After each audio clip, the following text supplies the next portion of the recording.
cerco à cidade havia começado há semanas. Os exércitos inimigos cercavam Jerusalém. Suas flechas eram disparadas aleatoriamente sobre os muros, atingindo inocentes nas ruas. O medo se espalhava como doença. A cada dia, mais pessoas fugiam, abandonando tudo para salvar a vida. Os conselheiros de Davi o procuraram com urgência. Seus rostos mostravam pânico mal disfarçado. "Meu senhor", disse o mais velho, "precisas fugir. Agora.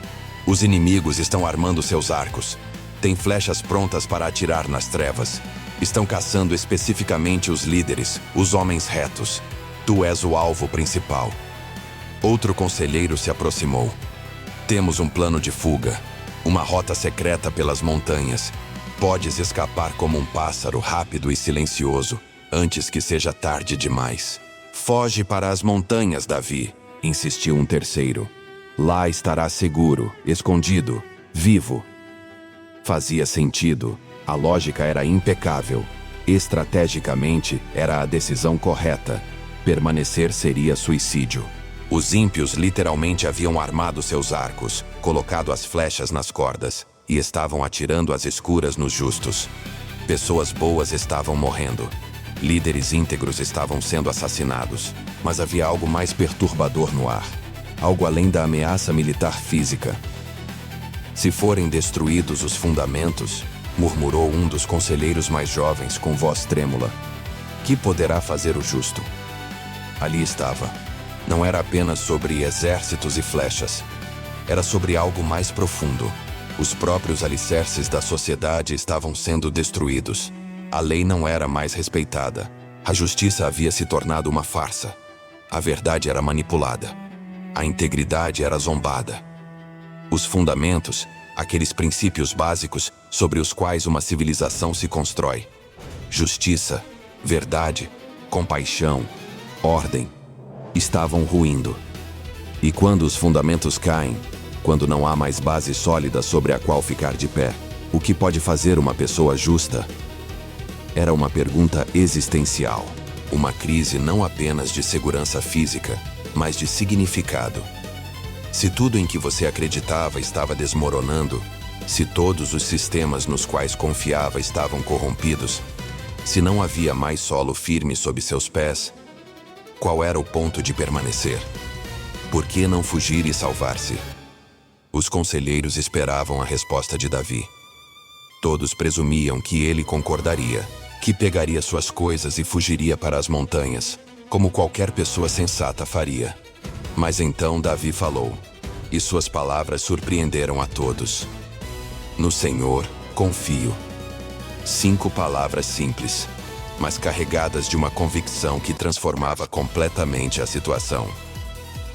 "Como dizeis a minha alma, fugi para a vossa montanha como pássaro." Não era repreensão áspera, era quase uma pergunta gentil, como se Davi estivesse genuinamente curioso sobre por que eles pensavam que ele precisaria fugir. "Dizeis que os ímpios armam o arco, que põem as flechas na corda para atirar, às escuras, aos retos de coração." Sim, eu vejo isso. Não estou negando a realidade. Não sou ingênuo quanto ao perigo. Os conselheiros se entreolharam, confusos. Se Davi reconhecia o perigo, por que não fugia? "E dizeis que os fundamentos estão sendo destruídos, que não há mais nada firme, nada seguro. Perguntais, que poderá fazer o justo quando tudo desmorona?" Davi caminhou até a janela e olhou para o céu. Mesmo com a fumaça da guerra, podia ver além das nuvens. "Mas vós vos esquecestes de algo fundamental. O Senhor está no seu santo templo." Davi virou-se para enfrentar seus conselheiros, e havia uma luz em seus olhos que não vinha de lâmpadas. Os fundamentos terrenos podem tremer. Os sistemas humanos podem colapsar. As estruturas sociais podem desmoronar. Mas há um fundamento que jamais será destruído: o Senhor em seu santo templo. Um dos conselheiros começou a protestar. "Mas Davi, o próprio templo está em perigo. Os inimigos podem destruí-lo." Davi balançou a cabeça suavemente. "Não estou falando do edifício físico. O santo templo é a presença de Deus, sua morada eterna. E essa nunca pode ser sitiada. Nunca pode ser destruída, nunca pode ser conquistada. O trono do Senhor está nos céus. Davi apontou para cima.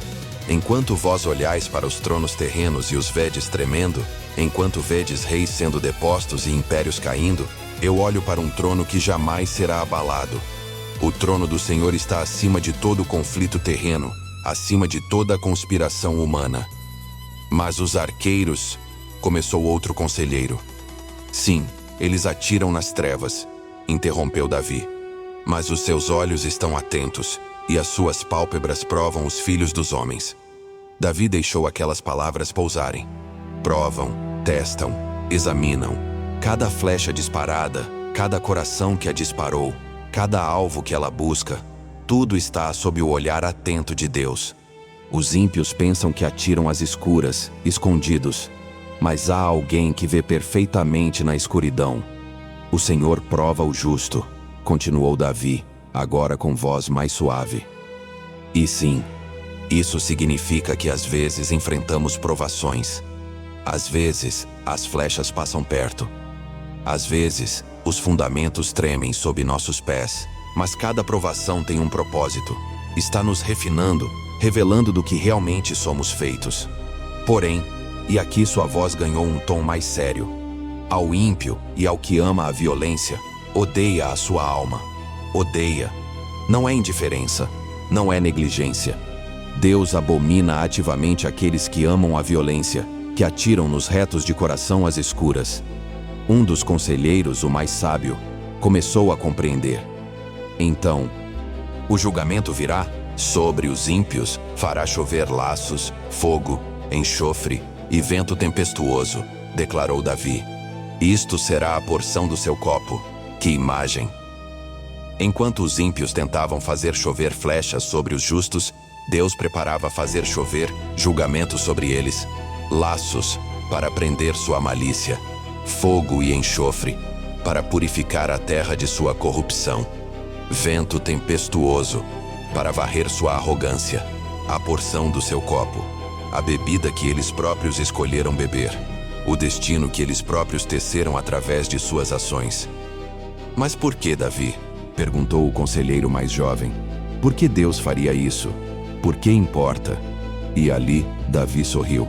Era a pergunta certa, a pergunta que revelava o coração de tudo. Porque o Senhor é justo e ama a justiça. Davi deixou aquelas palavras ecoarem na sala. Não é que Deus decida aleatoriamente punir alguns e salvar outros. É que Ele é justo em sua própria natureza. E porque Ele é justo, Ele ama a justiça. Não pode ser de outra forma. Assim como o fogo não pode deixar de ser quente, Deus não pode deixar de amar a justiça. E o seu rosto olha para os retos. Os conselheiros esperavam mais explicação, mas Davi apenas repetiu. O seu rosto olha para os retos. O rosto de Deus. Não suas costas, não sua indiferença, mas seu rosto, implicando atenção total, cuidado pessoal, aprovação, comunhão.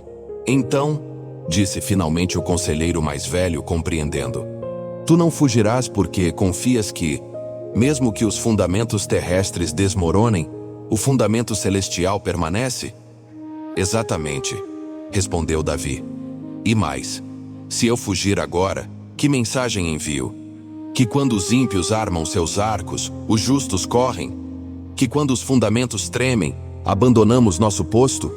Que nossa confiança está em montanhas físicas e não no Deus das montanhas? Mas podes morrer, sussurrou alguém. Davi olhou diretamente para ele. Sim, posso. As flechas são reais. O perigo é genuíno. Não estou fingindo ser invencível. Mas vede, há coisas piores que morrer. Há viver sem convicção. Há existir sem fundamento. Há fugir e descobrir que não há montanha alta o suficiente para esconder-se quando se foge do próprio propósito. Ele caminhou para o centro da sala.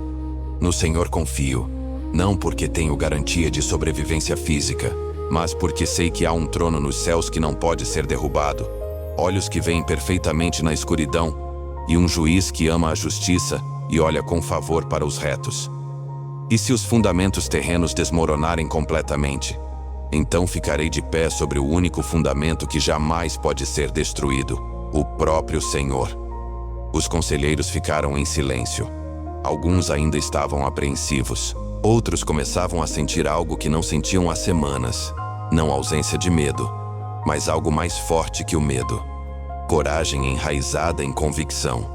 Davi não fugiu naquele dia. E os que testemunharam sua recusa de fugir, sua confiança inabalável mesmo quando tudo tremia, encontraram sua própria coragem renovada.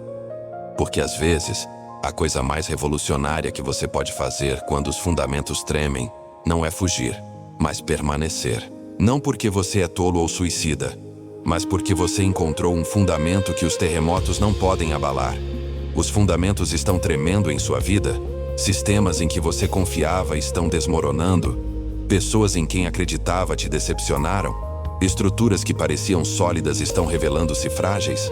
Alguém está te dizendo para fugir? Para abandonar sua posição, suas convicções, seu chamado? Seja prático, dizem. Salve-se enquanto pode. O Salmo 11 nos confronta com uma escolha fundamental. Confiaremos em refúgios terrestres, montanhas físicas, ou no refúgio eterno? Davi não estava negando a realidade. Ele via as flechas, reconhecia os fundamentos tremendo. Não era ingenuidade, era fé que escolhia enxergar uma realidade maior. Há um trono nos céus que não pode ser sitiado, olhos que provam todos os homens e um Deus que ama a justiça. Fugir é sempre uma opção, e às vezes pode até ser a decisão correta, mas há momentos em que permanecer, não por teimosia, mas por convicção, torna-se o testemunho mais poderoso possível. Quando você permanece porque confia no Senhor, quando você fica de pé sobre o fundamento eterno, enquanto os fundamentos terrestres desmoronam, você está proclamando uma verdade que o mundo desesperadamente precisa ouvir. Há algo, alguém, inabalável. No Senhor confio, como dizeis à minha alma. Fugi para a vossa montanha como pássaro. O Senhor está no seu santo templo. O trono do Senhor está nos céus. Salmo 11, 1, 4. Identifique que fundamentos estão tremendo em sua vida agora. Seja específico. Ouça as vozes que te dizem para fugir. Que refúgios terrestres elas sugerem. Agora conscientemente declare: no Senhor confio. Visualize o trono nos céus, inabalável, eterno, soberano sobre todo o caos terrestre. Lembre-se, os olhos de Deus estão atentos. Ele vê as flechas disparadas na escuridão. Ele prova tanto o justo quanto o ímpio. E seu rosto olha para os retos. Você pode não ter garantia de que tudo ficará bem na forma que você espera, mas tem garantia de algo maior. O fundamento eterno permanece. E sobre esse fundamento, você pode ficar de pé, mesmo quando tudo ao redor desmorona.